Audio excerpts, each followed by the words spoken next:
I have a student in Israel on my distance training program. His name is Joshua, and he had a couple questions for me, so I'm going to try to answer them for him right now.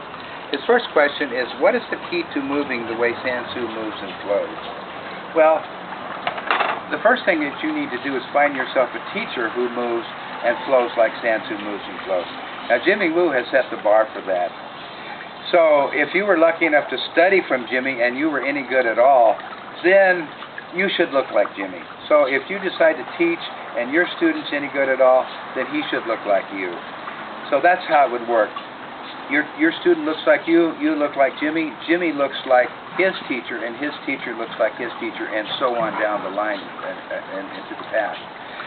So even if you're a second generation master and you haven't studied from Jimmy, as long as the chain isn't broken and you have studied from somebody who looks like their teacher, who looks like Jimmy, etc., then you're going to be fine with that. The second thing that you need to do is find yourself a teacher, and hopefully it's the same teacher, who can teach you the forms correctly. If you don't learn them correctly, they're not going to do you any good. So when I was a younger belt, when I would take a guy to the ground, I would follow up and I'd make this hammer, I'd be real low and I'd hammer here, bring this hand up over my head. And some of the guys would harass me about that. Oh, Hulsey, he's so fancy. You know, he does all these fancy moves. And I started thinking about it, and I was wondering, why do I do those moves? I wasn't really taught those moves. And one day I was practicing the forms, and I saw the move in the form. And then I realized that those moves translate right from the form into your combat. So, then I tried to figure out, well, what does that move do? And I asked my teacher, and he told me, well, you know what, when you're in combat and you hit down and this hand comes up, if somebody's coming up from behind you and trying to kill you, this move would block that move just for long enough for you to get back up on your feet and continue the fight. So the second question he asked is, what's the difference in a way a San Soo master thinks?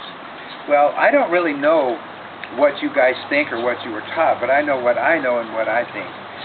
And I know this, that if you involve yourself in a fight, your life is on the line. Not that the guy's trying to kill you, but if he knocks you down and you bump your head on the ground, and you could die from that. So once you take a guy to the ground, here's another thing, once you take him to the ground, never let him get back up. You know, if his hand's digging in his pocket, you need to follow up and take him out. Don't let him get back up. Another thing that you don't want to do is show any kind of weakness.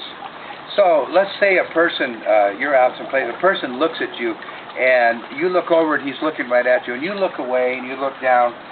Well, that's a sign of weakness, and if this person's looking for a fight, you're probably the one that he's going to pick on. So you can't show weakness.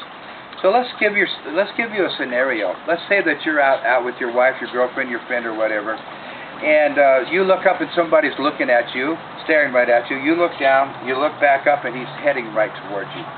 And now you're thinking to yourself, oh man, you know what?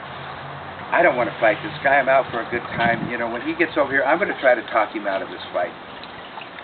There's no way that you can beat this guy. He's coming over there to break your nose. He's already sized you up, and he's coming over to break your nose. So when he gets there, you're saying, hey, buddy, I don't want to fight. In the meantime, he breaks your nose. So you can't think that way. You have to stay one step ahead of the bad guys. So let's take that same scenario. You know, you're in the same spot. You look down, you look back up. Here he comes. Now you got to say to yourself this. Okay, I've showed weakness. If this guy comes over here and does anything out of the ordinary, I'm going to break his nose before he can even blink his eyes. So he's coming over there thinking, I'm just going to go over there and break his nose. He's going to have a real trouble beating you now, because you're thinking this: if he flinches his hands, if he gives me a tell, if he cocks his hand back, I'm going to hit him. And it's real tough to beat him when you do that. So anyway, that's the answer to that question. I hope that it has helped you out, and so till next time,